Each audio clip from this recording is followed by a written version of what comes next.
Buen día chicos, el día de hoy vamos a continuar con el texto narrativo como lo hemos hecho, lo hemos venido haciendo desde el periodo pasado con los análisis del cuento, pero vamos a ver cada uno de los elementos que debemos tener en cuenta para analizar este tipo de textos. Antes de ver los elementos a analizar de un cuento, pues primero vamos a recopilar las características de este. La característica más importante de un cuento es su brevedad. Cuando hablamos de brevedad es que es corto, es decir que cuando leemos los cuentos consta de una sola acción concentrada y de manera breve. La segunda característica es que los cuentos en este tipo de narraciones se limitan a uno o dos personajes o máximo 5 personajes, pero la idea es de que sea lo más corto posible para que podamos entender mejor el relato. La tercera característica, como le indica la diapositiva, es que tiene una visión microcósmica. Cada vez que hablamos del cosmos es como un universo. Entonces, cada vez que leemos un cuento, este pertenece a un universo pequeño que trata de un solo aspecto significativo de la vida del personaje y no toda su vida como pasa en las novelas.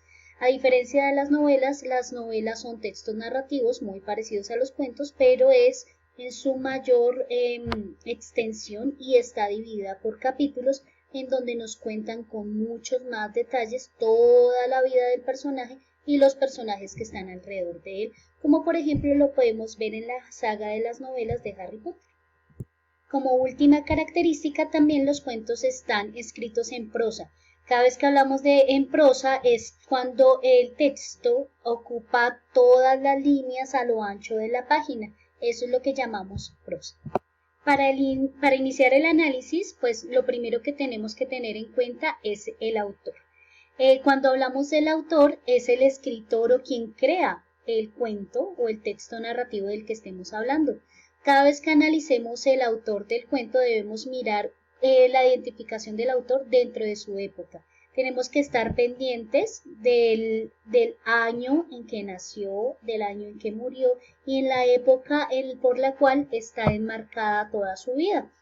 También tenemos que mirar la ubicación de la obra dentro de la producción del autor porque, por ejemplo, dependiendo del relato, las obras también se pueden ubicar en tiempos diferentes a las cuales ha vivido el propio autor.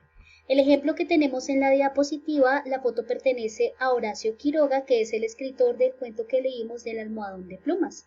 Horacio Quiroga es uno de los cuentistas más importantes a nivel de Latinoamérica. Nace en 1878, muere en 1937. Es el escritor de varios cuentos, no solamente del Almohadón de Plumas. Tiene dos grandes colecciones de cuentos, que son los cuentos de la selva y los cuentos de amor, locura y muerte. En esta última colección es donde está incluido el relato del Almohadón de Plumas. Si analizáramos, por ejemplo, la vida del autor respecto al cuento del Almohadón de Plumas, vemos que este cuento es un poco trágico y esa palabra tragedia es la que transversaliza la vida completa de este autor. Cuando leemos la biografía, recordemos que la biografía es un texto donde nos cuentan todos los detalles y lo que pasó con el escritor. La biografía de este escritor nos cuenta que tuvo una vida muy trágica. Su padre se suicida. En este caso, cuando él se casa, su primera esposa, él tiene varios amores, pero pues su primera esposa también fallece, también se toma la decisión de suicidarse.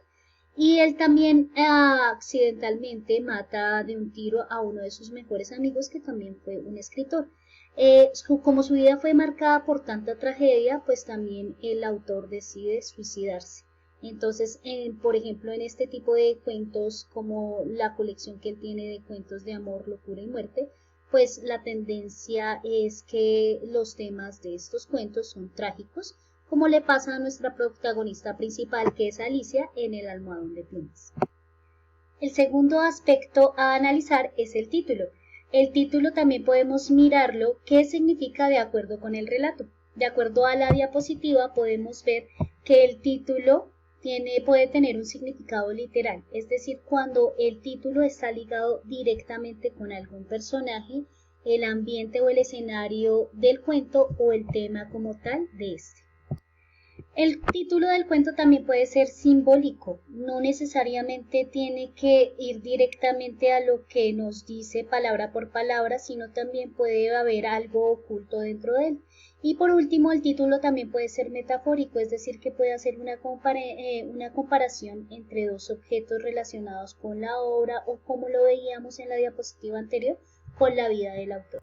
En esta diapositiva, por ejemplo, tenemos una relación directa con el título de la obra, con el cuento. Aquí en la imagen podemos ver que esta tiene relación con el corazón del autor, con la historia que leímos. En este caso, cuando leemos el título El corazón del autor, este tiene relación directa con las acciones del cuento. Aquí podemos ver que al final del relato el personaje sentía que el corazón seguía latiendo y latiendo y latiendo, y pues acá la relación directa la tiene con el personaje principal. Como lo vemos en la diapositiva, el título no solamente tiene relación con el personaje principal, sino también con el centro de interés del autor. Por ejemplo, el escritor Edgar Allan Poe o Horacio Quiroga estaban atraídos hacia la muerte, hacia la tragedia. Otros escritores pueden estar atraídos a la comedia, entre otros tipos de temas. También el ambiente o los lugares y la atmósfera que rodea los relatos. El tercer aspecto a analizar es el argumento. El argumento, como lo dice la diapositiva, es lo que nos dice de lo que trata la historia de manera más general. Es como un pequeño resumen de lo que se trata el cuento. Aquí tenemos en la diapositiva el siguiente ejemplo. Caperucita Roja es una niña que, enviada por su madre a visitar a su abuela enferma, es engañada por un lobo que solo quiere comérsela. La engaña para poder llegar antes a casa de la abuelita y así comérselas las dos, pero la aparición de un cazador hará que el cuento acabe con un final feliz. Aquí no importa mucho pegarse de manera exacta al relato original ni a su cronología, sino mostrar la historia o el conflicto básico. Lo que nos quiere decir esta diapositiva y el ejemplo que les di es que dentro de ese párrafo podemos basarnos en el inicio, el nudo y el desenlace y hablar de lo que nos cuenta en general la historia que hemos leído. El cuarto aspecto es la trama, que a veces la podemos confundir con el argumento. Cuando hablamos de trama, como lo dice la diapositiva, es el orden como se presentan los eventos de una historia, es la secuencia de acontecimientos en el orden en que aparecen en el relato, es el resumen de las acciones principales del cuento. Entonces, cuando hablamos de argumento, es un resumen de los aspectos más generales del que trata el cuento. Cuando hablamos de trama, acá podemos incluir muchos más detalles de los que no incluimos en el argumento para así dar una luz verde al lector o a quien esté analizando este tipo de textos de qué se trata el cuento con más detalle. El quinto aspecto a analizar es el tema, que como lo dice en la diapositiva es el asunto sobre el que trata la narración. Cuando hablamos de tema aquí no hablamos de párrafos, sino simplemente 1 a 3 palabras de las cuales se puede tratar el cuento o cuál es el asunto importante de este cuento. Los temas casi siempre se expresan con sustantivos relacionados a sentimientos. Acá en la diapositiva tenemos algunos casos como el amor, la muerte, la soledad, la libertad, la justicia. El mismo Horacio Quiroga en su colección de cuentos nos decía que estos cuentos, como el del almohadón de plumas, son cuentos de amor, locura y muerte. Aparte de eso, también tenemos otro tipo de complementos, no solamente tienen que ser sentimientos, sino otro tipo de aspectos. Y pues no se debe confundir el tema con la historia como tal del relato. El siguiente aspecto es el narrador. Y aquí voy a pausar un poquito antes de explicar lo que hay en la diapositiva y explicar que el autor es diferente al narrador. Cuando hablamos del autor, es el mismo escritor quien produce o quien creó la historia. El narrador puede ser un personaje o es, como lo dice la diapositiva, una voz que puede estar dentro o fuera de la historia y que tiene la misión de contar lo que pasa en el relato. Cuando hablamos de narrador puede haber 3 tipos de narrador que son los más importantes. Hay más, pero estos son los más importantes. El primero es el narrador protagonista, como lo tenemos en el caso del cuento que leímos del corazón del autor, que es el mismo asesino quien nos está contando la historia y nos la está contando de una manera en la cual él pretende al principio del cuento decir que no está loco y justificar todas las acciones por las cuales él cometió el asesinato y mató a su vecino. El segundo tipo de narrador es el narrador testigo, que como su nombre lo dice, puede que esté dentro de la misma historia y nos cuente nada más desde su punto de vista personal específico qué es lo que él alcanzó a ver dentro de la historia.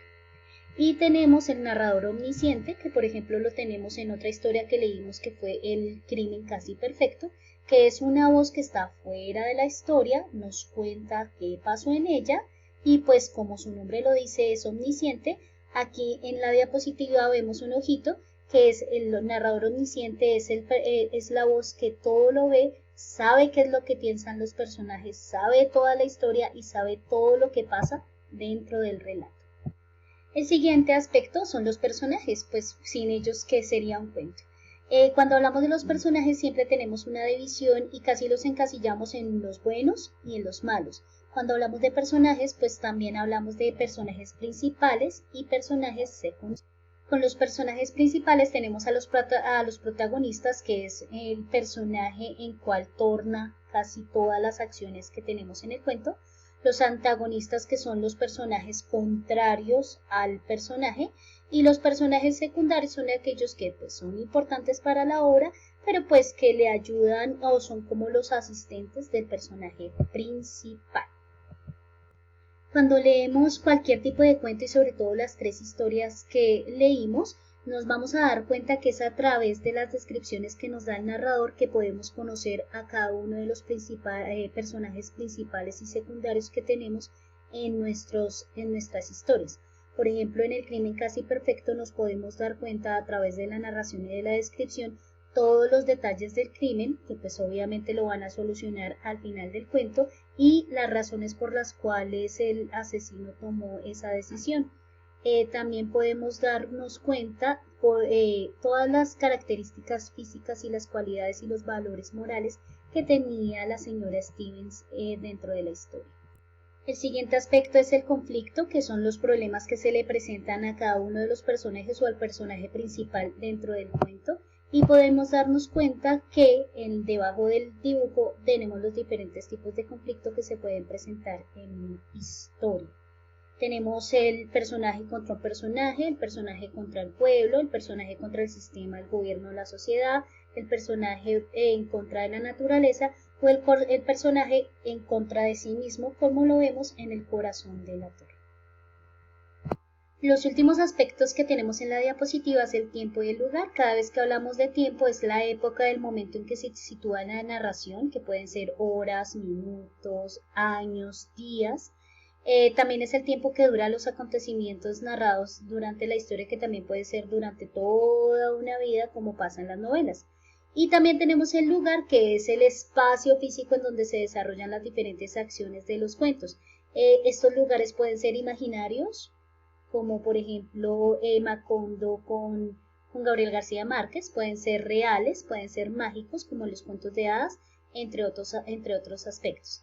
En la diapositiva no se encuentra, pero sí tenemos que tener en cuenta que cuando analizamos los cuentos también debemos pensar en el tono o la actitud que asume el autor ante lo que está contando. Entonces veremos que dependiendo de lo que nos cuentan, podemos ver un tono familiar, podemos ver un tono dramático como en El almohadón de plumas, podemos ver un tono misterioso cuando hablamos de cuentos de terror, o también por ejemplo vemos tonos alegres en los autores. Y pues por último también tenemos que tener en cuenta nuestra propia opinión frente al texto.